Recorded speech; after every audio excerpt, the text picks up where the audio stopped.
ಉತ್ಪಾದನೆ ಎಲ್ಲಿ ಆಗುತ್ತಂದ್ರೆ ಅದರ ಎಲೆಗಳಲ್ಲಿ ಆಹಾರ ಉತ್ಪಾದನೆ ಆಗುತ್ತೆ.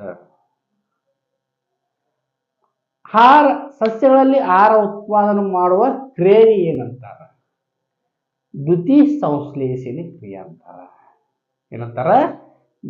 ದ್ಯುತಿ ಸಂಶ್ಲೇಷಣೆ ಕ್ರಿಯೆ ಅಂತಾರ.